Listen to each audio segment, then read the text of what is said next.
मेरा नाम काजल है और मेरे पति इस दुनिया से जा चुके थे। मेरी एक बेटी थी जिसकी उम्र 17 साल थी। मेरी बेटी जवान हो रही थी। वे हमेशा ही अपने कमरे में बंद रहकर पढ़ाई किया करती थी और मैं अपने काम में बिजी रहती थी।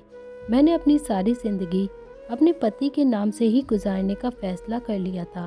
अपनी बेटी की परवरिश मैंने खूब दिल लगाकर प्यार से की थी। अब मेरे पति के मरने के बाद मैं अपने पति को मुंह कैसे दिखा सकती थी कि मैं किसी और से शादी कर लेती।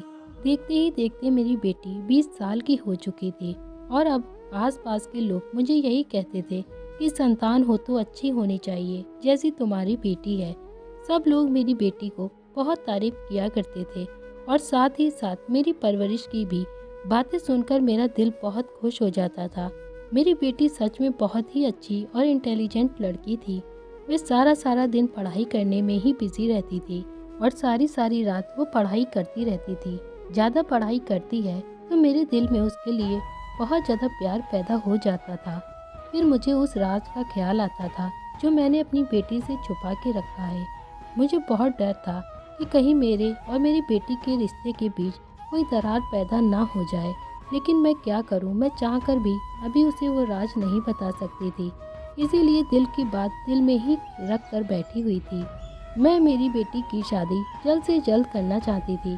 मैं अपनी बेटी की शादी इंटर तक कर देना चाहती थी ताकि वह इस राज तक ना पहुंच जाए जो मैंने उसे छुपाया हुआ है।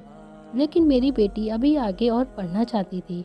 जब भी मैं उसे शादी की बात करती तो वह शादी से इनकार कर देती थी कि अभी उसे और पढ़ाई करनी है और वह पढ़ लिख कर किसी काबिल बनना चाहती है। एक दिन शाम का खाना बना रही थी। मेरे पति के एक पुराने दोस्त का फोन आया था। वे हमें अपनी बेटी की शादी का इनविटेशन दे रहे थे और कह रहे थे कि जल्द से जल्द आप हमारे घर अपनी बेटी को लेकर आ जाना, क्योंकि मेरे पति के दोस्त की पत्नी मेरी भी बहुत अच्छी फ्रेंड थी। हम दोनों एक साथ ही कॉलेज में पढ़ते थे। उन्होंने कहा कि मेरी इकलौती बेटी की शादी है, इसीलिए 1 महीना पहले ही अपने घर बुलाना चाह रहे थे। मैं इस बात से बहुत खुश हुई थी क्योंकि मैं अपनी बेटी की शादी उनके छोटे बेटे के साथ करना चाहती थी और मेरी बेटी घर पर बहुत खुश रहती थी। मैंने जल्दी से खाना बनाया और अपनी बेटी के कमरे में गई उसे बुलाने के लिए। मेरी बेटी को बहुत पसीना आ रहा था। मैंने उससे कहा, बाहर आओ बेटा, इधर आकर मेरे पास बैठो। कहने लगी, तुम्हें पता है बेटा, तुम्हारे फेवरेट अंकल का फ़ोन आया था। वे हमें आंचल की शादी के लिए बुला रहे हैं। हमें वहाँ जाना होगा। यह सुनकर मेरी बेटी सीता के चेहरे का रंग उड़ गया था। वे कहने लगी, माँ मैं नहीं जा सकूँगी। मुझे उसकी बात सुनकर एकदम से गुस्सा आ गया था और मैं कहने लगी, क्यों, तुम क्यों नहीं जा सकोगी? कहने लगी, माँ मेरे एग्ज़ाम शुरू होने वाले हैं। मुझे अपने एग्ज़ाम की तैयारियाँ करनी है और मैं किसी भी हाल में वहाँ नहीं जा सकती। मैं कहने लगी, बेटा बात को समझा करो। तुम अपनी सारी बुक्स वहाँ ले जाना, वहाँ जाकर आराम से पढ़ाई कर लेना। इसमें कौन सी बड़ी प्रॉब्लम है? वहाँ पर जाना बहुत ज़रूरी है क्योंकि मैंने तुम्हारे लिए आंचल के भाई को तुम्हारे लिए पसंद कर लिया है। तुम दोनों एक दूसरे से मिलोगे तो ही तो बात आगे बढ़ेगी। वो मुझे देखकर कहने लगी, मैं नहीं जा सकती हूँ माँ। गुस्से में होकर मैं कहने लगी, क्या मतलब है तुम्हारा? वह घबरा गई और कहने लगी, माँ मैंने आपसे कितनी बार कहा है, मैं पढ़ लिख कर कुछ बनना चाहती हूँ। उसकी बात सुनकर मैं बस उसको देखती रह गई थी। अगले दिन मैं बहुत ज़्यादा कोशिश कर रही थी कि मेरी बेटी शादी में जाने के लिए राज़ी हो जाए, क्योंकि मैं उसको शादी में लेकर जाना चाहती थी। लेकिन वे नहीं मानी तो मैंने उससे कहा कि मैं पड़ोस वाली भाभी से बोल दूँगी, वे तुम्हारे साथ रह जाएंगी। लेकिन वो बोली, मुझे किसी पड़ोसन की ज़रूरत नहीं है माँ, मैं अकेली ही रह सकती हूँ। अगर उन्होंने मेरे कमरे में सोने की ज़िद की तो मैं क्या करूँगी? मुझे स्टडी करने में प्रॉब्लम आएगी। मैं बोली, तुम्हारे कमरे में कौन सी चीज़ लगी है जो तुम्हारे कमरे में सो नहीं सकती? तुम बाहर सोफे पर बैठकर पढ़ाई कर लेना। सीता कहने लगी, माँ आप तो जानती हो मैं अपने कमरे में अकेले रहकर ही अपनी पढ़ाई करती हूँ, तभी मेरा अच्छा फोकस मेरी पढ़ाई पर रहता है। इसीलिए मैं किसी की भी मौजूदगी में डिस्टर्ब नहीं होना चाहती हूँ। मैं कहने लगी, अच्छा चलो ठीक है, पड़ोसन मेरे कमरे में सो जाया करेगी और तुम अपनी पढ़ाई कर लेना। बड़ी मुश्किल से शादी पर जाने की तैयारियां कंप्लीट हुई थी। जैसे ही मैं शादी वाले घर में पहुंची तो सब मुझसे पूछने लगे, सीता बेटी कहाँ है? मैं डरती डरती कहने लगी, मेरी बेटी अपनी पढ़ाई को लेकर बहुत ज़्यादा सीरियस रहती है। उसके एग्ज़ाम होने वाले हैं, इसीलिए वह नहीं आ सकी। शादी में मैंने बहुत मज़े किए। मेरी फ्रेंड ने मेरा बहुत अच्छे से ख्याल रखा था। फिर 5 दिन बाद मैं अपने घर वापस आ गई थी और मेरी बेटी मुझे देखकर बहुत खुश हुई थी। हम दोनों ने मिलकर बहुत सारी बातें की और फिर सीता अपने कमरे में चली गई और मैंने सोचा चलो नाश्ता बना देती हूँ। फिर नाश्ता लेकर मैं अपनी बेटी को देने उसके कमरे में गई। मैं अपने बेटी के कमरे के दरवाजे तक ही पहुँची थी। उसके कमरे से आती हुई आवाज़ मेरे कानों में पड़ी थी। वे रो रही थी और मैं घबरा गई थी कि ना जाने मेरी बेटी को क्या हो गया है और वे इस तरह से क्यों रो रही है। रोती हुई कहने लगी, मुझे आज तुम्हारी बहुत याद आई। जल्दी से तुम मेरे पास आ जाया करो, मैं तुम्हारे बिना नहीं रह सकती हूँ। यह बात सुनकर तो मैं दंग रह गई थी कि मैंने जल्दी से दरवाज़ा खोलना चाहा तो दरवाज़ा अंदर से लॉक था। मैंने दरवाजे को ज़ोर ज़ोर से बजाना शुरू कर दिया था। कुछ ही देर के बाद सीता ने दरवाज़ा खोला और बोली, क्या हो गया है माँ? मेरे कमरे का दरवाज़ा क्यों पीट रही हो? मैं दरवाज़ा खोलने के लिए आने ही वाली थी, लेकिन आप दरवाजे को बुरी तरह से क्यों पीट रही हो माँ? जैसे कोई भूकंप आ गया हो। पहले तो मैंने सोचा इससे पूछ लूँ यह किसके साथ बातें कर रही थी, मगर जब उसके हाथ में मैंने उसके पिता की फ़ोटो देखी तो मैं सब कुछ समझ गई थी कि वह अपने पिता की याद में खोई हुई थी और अपने पापा को मिस कर रही थी। लेकिन ना जाने क्यों मेरा दिल बहुत घबरा रहा था। मैंने नाश्ता उसके हाथ में दिया। उसने बिना कुछ कहे फ़ोटो को साइड पर रख दिया और अपना नाश्ता करने के लिए बैठ गई थी। मैं बड़ी परेशान हो गई थी और बुरी तरह से उलझ गई थी। सोचा कि चलो आज की रात मैं जाकर सीता के कमरे में अलमारी के पीछे छुप जाऊंगी और उसके कमरे में छुप कर देख लेती हूँ कि रात को वह किससे बात करती है। रात हुई तो मैं अपनी बेटी के कमरे में जाकर अलमारी के पीछे छुप गई थी। मेरी बेटी रोज की तरह स्टडी कर रही थी, बुक को खोलकर पढ़ने लगी थी और अपनी पढ़ाई में बिजी हो गई थी कि थोड़ी ही देर बाद कमरे की खिड़की पर किसी की दस्तक होने लगी थी। मैं हैरान रह गई थी, इतनी रात को और इस टाइम पर खिड़की से कौन आ सकता है। सीता ने बुक्स को बंद किया और खिड़की की ओर जाकर खिड़की की तरफ जाने लगी थी। उसने खिड़की को खोल दिया। मुझे किसी के कूदने की आवाज़ सुनाई दी थी। मेरा दिल बहुत डर गया था। फिर सीता रोने लगी और कहने लगी, आप इतने दिनों से क्यों नहीं आए हो? जानते हो ना मैं आपसे कितना प्यार करती हूँ। मुझे तो ऐसा लगता है कि आप मुझसे प्यार नहीं करते हो और आप फ़ोन भी नहीं करते हो और ना ही यहाँ पर आते हो। मैं तो आपको एक बात बताना ही भूल गई। सुबह जब आपसे मेरी फ़ोन पर बात हुई थी और अचानक ही माँ आ गई थी। माँ ने ज़रूर हमारी बातें सुन ली होंगी, इसीलिए मैंने जल्दी से अपने पापा की फ़ोटो पकड़ ली थी। इसीलिए ताकि माँ यह समझे कि मैं अपने पापा की फ़ोटो से बातें कर रही थी। और यह देखकर मैं बहुत शर्मिंदा हो गई थी कि मुझे अपनी बेटी की बात सुनकर हैरानी हो रही थी। तभी मुझे एक लड़के की हंसने की आवाज़ सुनाई दी थी। वह कहने लगा कि तुम आज बाल बाल बच गई हो। मैंने तुमसे कितनी बार कहा है कि तुम मेरे साथ चलो, मेरे साथ भी नहीं जाती हो और हमेशा मुझे याद करके रोती भी रहती हो। इससे ज़्यादा और कुछ सुनने की मुझ में हिम्मत नहीं थी।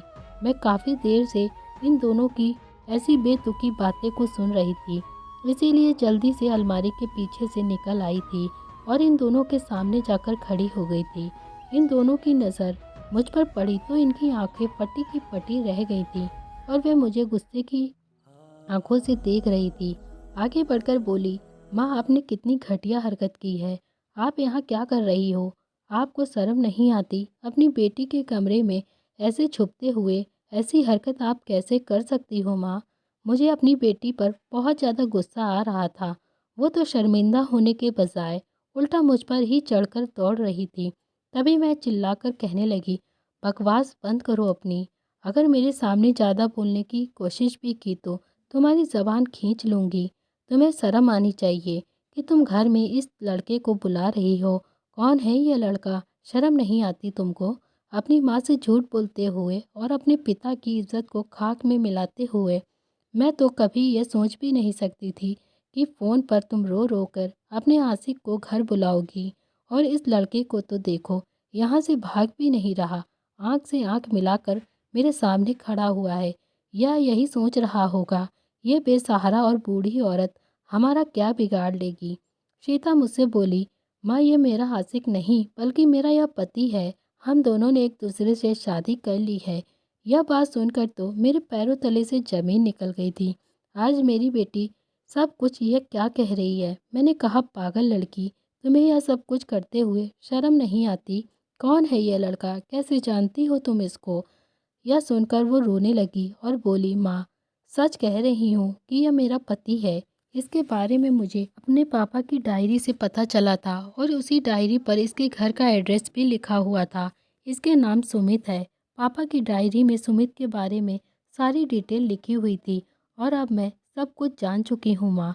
हम दोनों बहुत छोटे थे और हम दोनों बचपन से ही पक्के फ्रेंड थे। पापा ने मेरा और सुमित का रिश्ता फिक्स कर दिया था। सुमित राज अंकल का बेटा है। डायरी में लिखा था कि मेरी बेटी की शादी मेरे दोस्त राज के बेटे से होगी। मैंने अपने दोस्त से वादा किया था कि मेरी बेटी जवान होने के बाद तुम्हारे बेटे सुमित की पत्नी बनेगी और तुम्हारे घर की बहू बन के तुम्हारे ही घर आएगी। और मेरे लिए भी कुछ लिखा गया था। पापा ने लिखा था कि सीता, अगर मुझे कुछ भी हो गया तो जवान होने के बाद तुम किसी और को पसंद नहीं करना।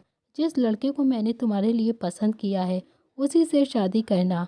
माँ, आपको शर्म आनी चाहिए कि आपने मुझसे मेरे पिता के इस राज के बारे में छुपा कर रखा। मेरे दादा दादी को तो मुझे छुपा कर रखा ही था।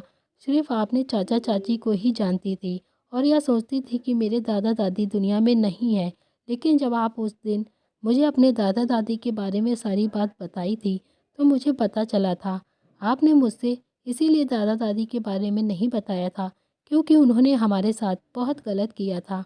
मेरी बेटी की बातें सुनकर मैं रोने लगी थी और कहने लगी, बेटी, तुम्हारे पापा के फ्रेंड की पत्नी ने मेरे साथ बहुत गलत किया था। मैं नहीं चाहती थी कि मेरी तरह तुम्हारा भी वह जीना दुश्वार कर दे, क्योंकि जिस औरत ने मुझे भी नहीं बख्शा तो फिर वे मेरी बेटी को और तुम्हारा हाल क्या करती। और इसी औरत की वजह से मेरी सास ससुर ने भी मुझे घर से निकाल दिया था।